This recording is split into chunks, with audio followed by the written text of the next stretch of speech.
Good morning, everybody. My name is Joe Bandel, and I'm the last Rosicrucian. As you can see, the sun is very bright here. I've got a hat on so I can even look at the screen, but I thought, okay, that doesn't really matter. I haven't done a Gaia Ascension update for a while, and I thought I really should because things have really been crazy in my world, I guess, uh, ever since the spring equinox. It's really been kind of crazy. If you look at a lot of channelers out there that are talking about the ascension, things like that, you're going to find a certain group of people that they basically say the first wave of ascension people has kind of crossed over. And I'm going to agree with that. I believe that the things that have changed, the things that have happened in my life, I've crossed over.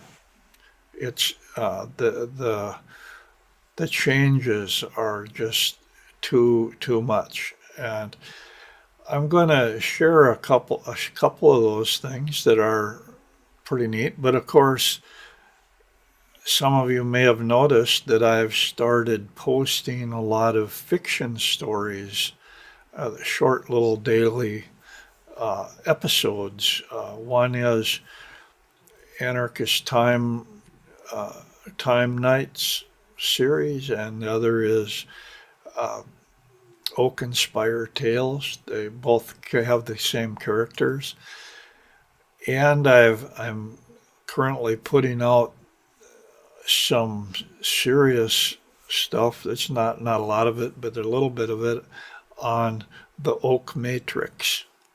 And the Oak Matrix is the heart of organic Gnosticism, or whatever, the heart of my path. And it's really, all of these things are really dealing with duality.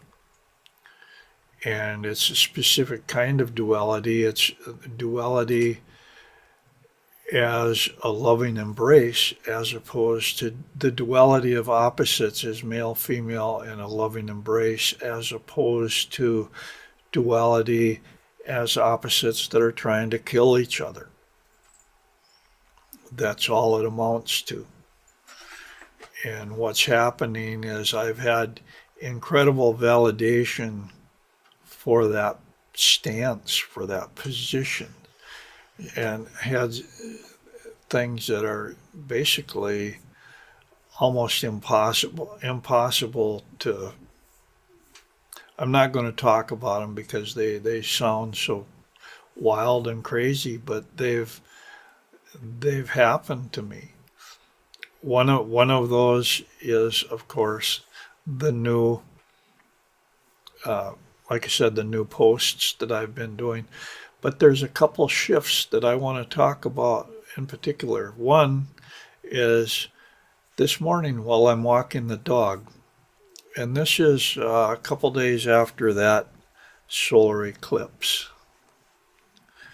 Let's see, it's actually the 31st of March today. So just so you have a time frame of what I'm looking at, that eclipse was a couple days ago and was supposed to be so powerful. And yes, it was. And I am really,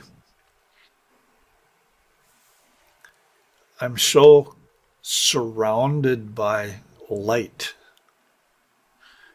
that I can feel it. And one of the one of the strange things that's happening, and I was going to talk about, I was out walking the dog earlier, and I could feel, you would have to call it my body of light, but it is like I'm walking on the sidewalk. I'm walking through a wooded area, whatever, and it feels like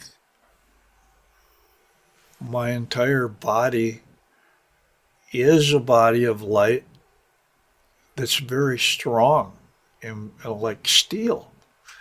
And my physical body, which has its imperfections, is nestling inside of it like I was wearing a cast. And I mean, that seems to be a shift that's permanent at this point, which to me indicates that, yep, I've crossed over.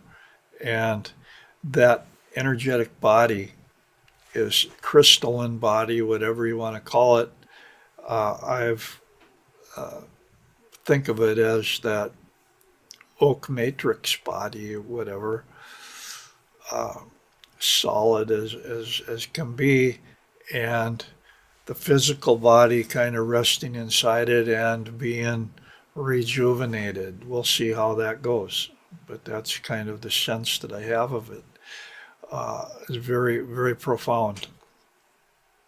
The other change that's been very profound is anybody that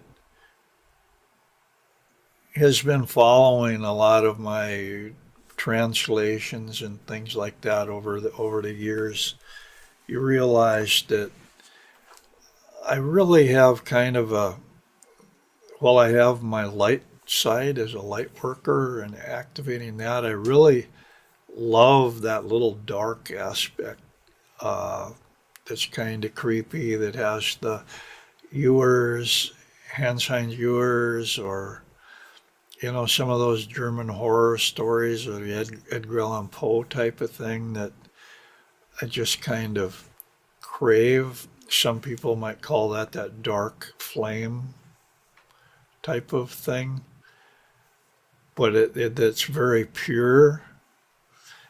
And what's changed is I can't latch on to that part of myself anymore. It's like a part of me is kind of missing that because it would stir things up. It would bring things into awareness. It would help uh, activate my shadow, the shadow aspects or whatever. And for the life of me, it's like I'm sitting here in the light, literally with this video, but I'm sitting here in the light and I can't connect with that anymore.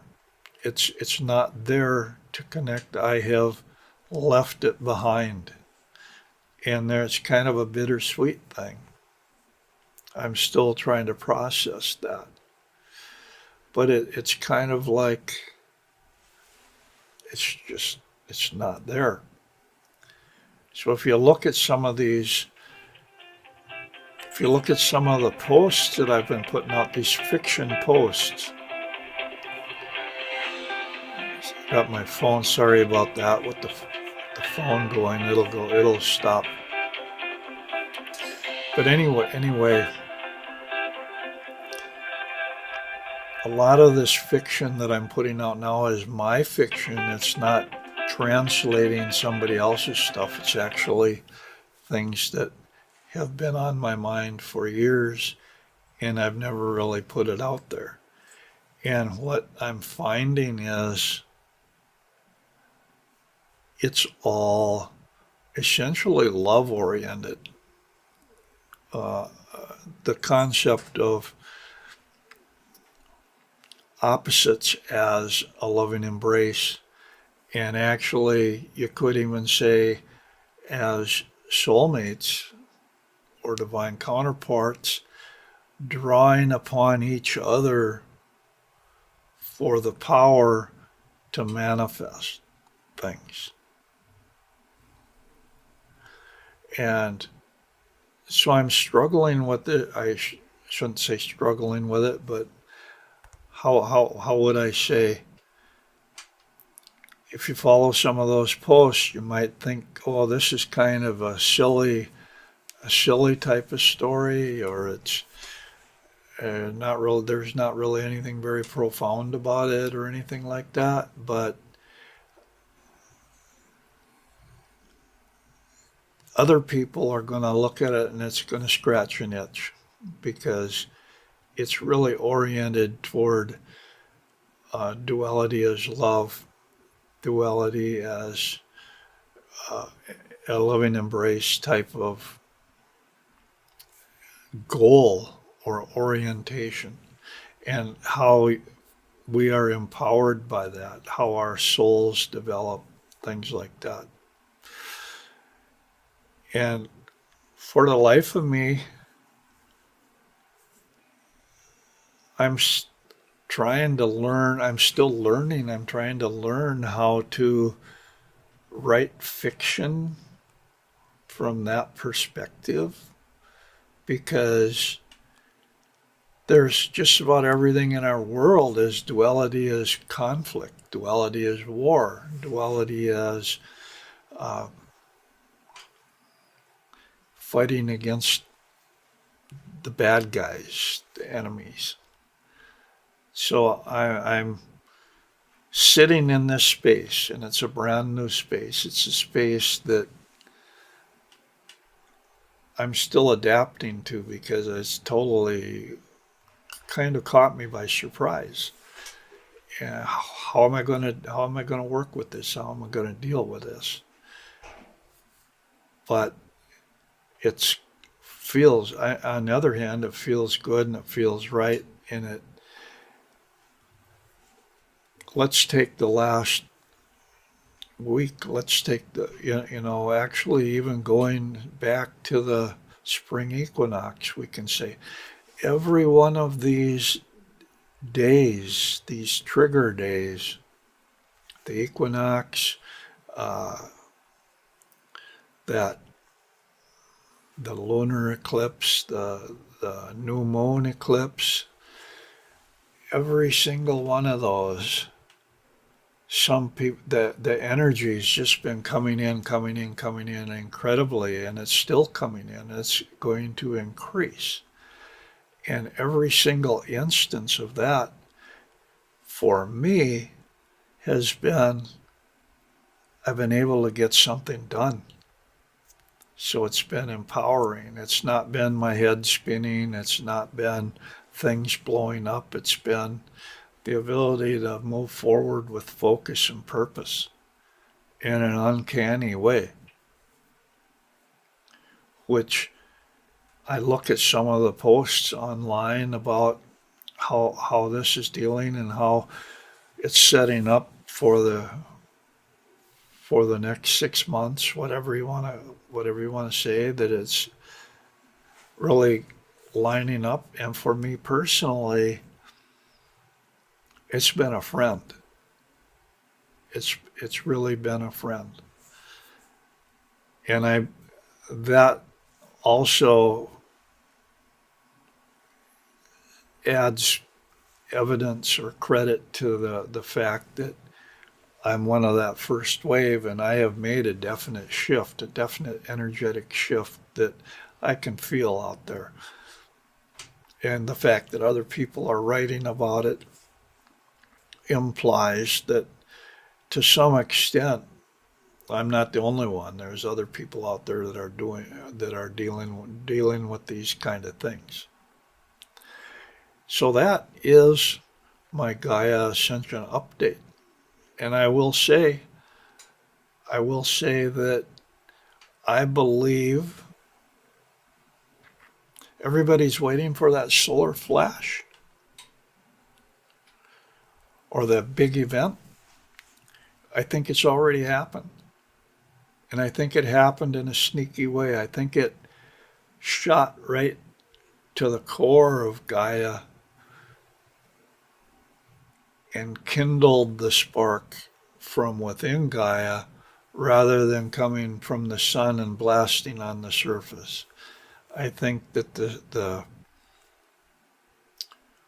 trigger, the action is already inside Gaia's core. the seed has already been planted in Gaia, and that we're seeing the stirrings of that.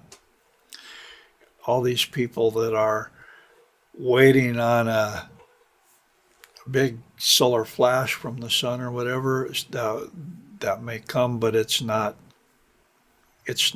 the trigger, the seed, the awakening has already happened. It's already stirred, and that's something that we're seeing just recently in the last week or so. Anyway, that's my thoughts on it. For what it's worth,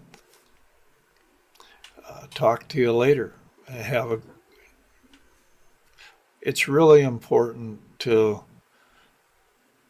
take a little time to meditate and kind of find that calm spot, the eye of the hurricane in your own life, so that you can get some reprieve from a lot of the stressful things that are happening or the crazy things that are happening. Anyway, thank you very much. Hope this is helpful. Bye.